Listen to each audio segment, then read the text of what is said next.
Иногда я слышу, где не слышу. Когда садятся батарейки, там всего хожу 10 дней или 15, не знаю.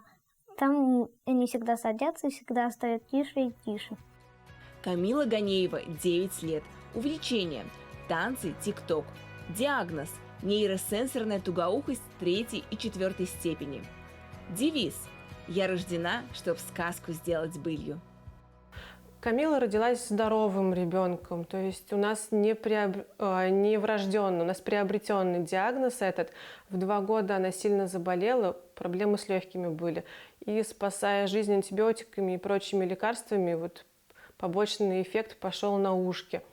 Мы, наверное, 1-1,5 искали причину, почему у ребенка, у 2-летнего, не появляются новые слова, не пополняет словарный запас. И случайно в садике на медкомиссии нам сказали, что проверьте ушки именно не у лора, а у сурдолога. Мы поехали в Уфу к сурдологу, и вот нам выдали такой диагноз 3-4 степень тугоухости. Сказать, что мы были в шоке и в каком-то ступоре, это ничего не сказать. Возьми вот этот лучше, да, и просовывай в шарик тоже давай. Еще на один узелочек, все, хватит давай. Еще один? Да. Ну, покажи, какой красивый наш шарик будет на этой петельке. Вот. Мама сейчас закончит. Так, а у нас с тобой еще желтенький есть, да? Давай подберем для желтенького. Какой? Вот такой будет. Может, яркий? Ну, смотри сама. Давай. Ну, он коротенький, Камилочка. Камила 3-4 степень тугоухости. Ну, чтобы было простому человеку понятно, что после 4 степени тугоухости идет полная глухота. Конечно, был шок. У меня, как у бабушки, шок был более эмоциональный. Но дочь жестко взяла все в свои руки. Мы не знали вообще, что делать, куда идти, куда бежать, как с этим бороться. И собрав уже первоначально себя, наверное, в кучу как-то, всю свою силу воли, начали активно работать с педагогом, с ребенком. То есть если бы не работа педагогов, самого ребенка и родителей, и всех, в принципе, родственников, наверное, этого бы ничего не получилось.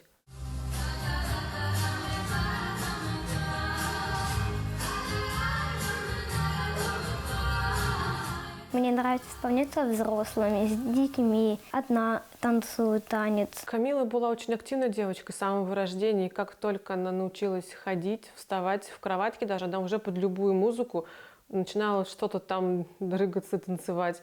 И все, и чем старше она становилась, тем это у нее ярче и активнее проявлялось. Камилу привели ко мне в 4,5 года. На тот момент я как раз набрала группу детей до 5 лет в младший состав. И в эту группу тоже взяла ее. Родители попросили посмотреть, есть ли у нее танцевальные данные.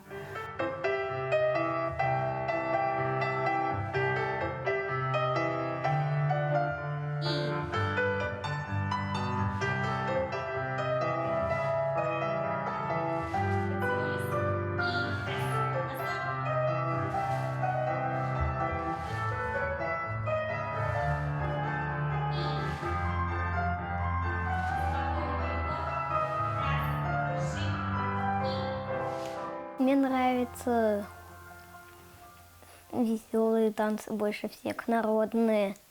Дальше нравятся, которые там серьезно, например, 1.007, вот это я танцевала.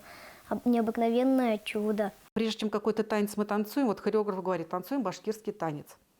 Мы с ней изучаем этот танец, мы с ней смотрим костюм национальный, как правильно его одеть, как он должен выглядеть. То есть не просто так нам поставили, мы оттарабанили. Нет, мы с ней вникаем, понимаете?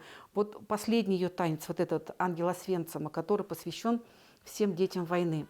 Как донести до ребенка, почему дети умирали? Как? Что вот есть концлагерь. Мы с ней посмотрели фильм, он называется «Мальчик в полосатой пижаме». Фильм очень тяжелый.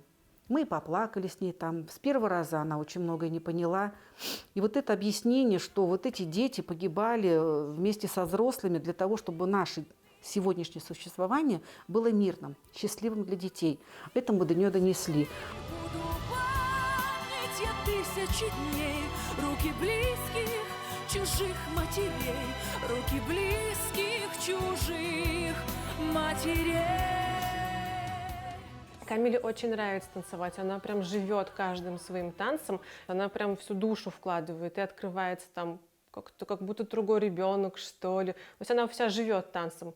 Я участвую в конкурсе, потому что можно выиграть, чтобы всех удивить, чтобы всю семью удивить, чтобы все гордились за мной. У нас ни разу не было такого, что мы не попали в тройку лучших в любом конкурсе. Неважно, это международный, республиканский, российский конкурс. И растяжку она сделала сама себе дома. На хореографию ее уже не тянули, она пошла полностью со всеми шпагатами. Через силу, через боль, как она говорила. Она сама себя посадила на поперечный, на продольный шпагат.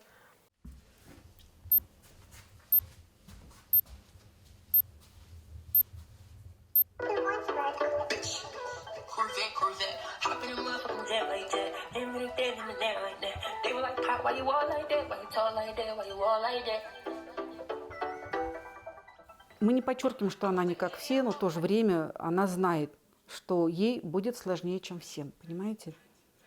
Чего мы боимся в связи с этим? С тем, что дети жестокие в сегодняшнем мире, понимаете? О том, что могут травить начать, будет переходный период. Вот этого, конечно, надо как-то избежать и правильно к этому подготовить ребенка. Мы начинаем ей объяснять, что надо быть жестче, активнее, надо быть звездой, чтобы ты всегда была на Олимпе. Камила, нажимаем следующее задание. Так, потише.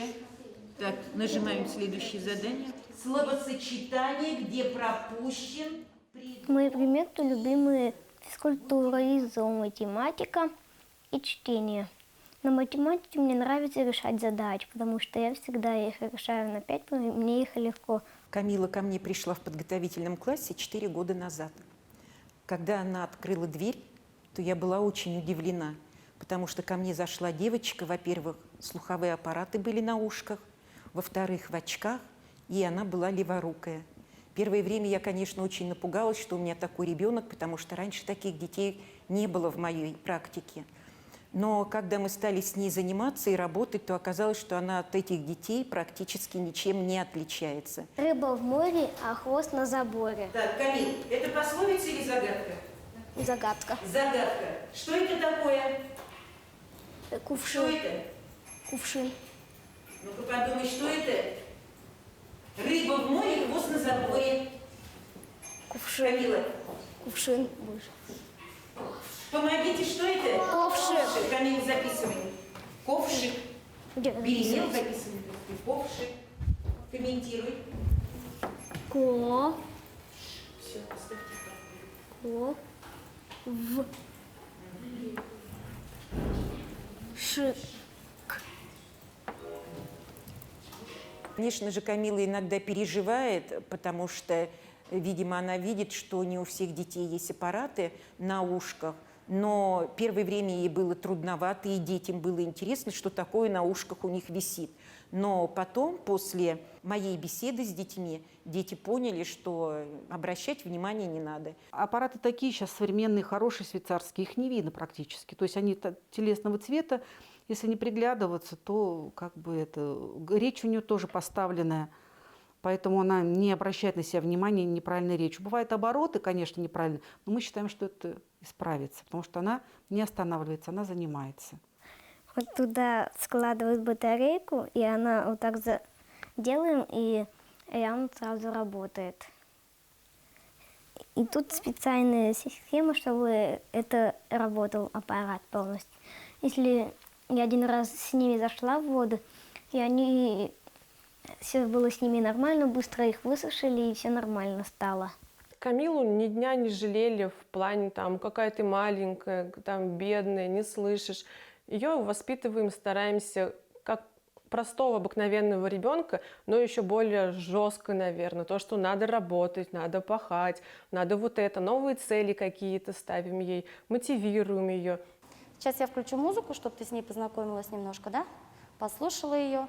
Я начну немножечко двигаться, а ты повторяй за мной, хорошо? Давай, приготовились. Попробуешь сейчас за мной пробежать, хорошо?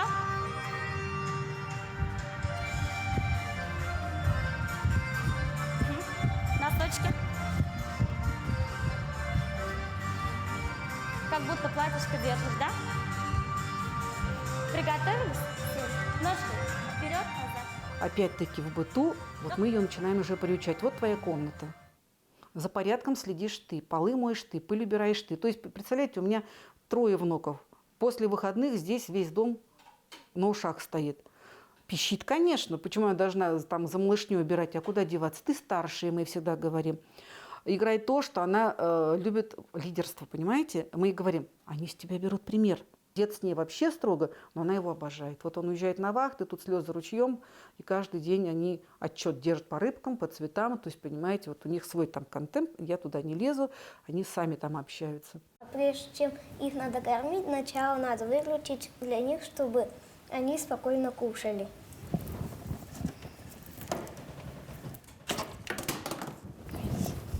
И потом теперь мы стучим, и они приплывают. И ложим 1 ложку большую, вот так, среднюю, и кормим.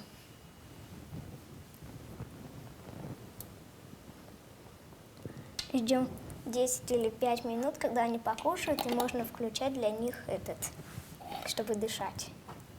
Родители, Дарья Андреевна, бабушка Юлия Андреевна, они очень большие молодцы. Они везде помогают. Любой концерт, любой конкурс, они всегда с нами. Каждый раз при выходе на сцену ее вот так ее все трясет. То есть она ответственная, она боится. Мы ее настраиваем, дедушка ее настраивает, бабушка настраивает, перед сценой хореограф настраивает, пошла. И каждый раз, танцуя один и тот же танец, она каждый раз переживает.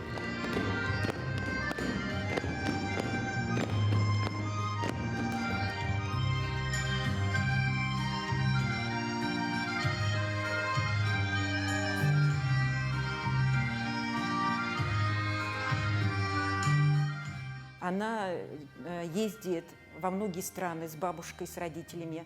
Она выступает не только в Башкирии, за пределы Башкирии. В Сочи она была, и в Геленджике она была. И когда она приезжает, у нас есть такая традиция в классе, что дети рассказывают, где они были и чем занимались.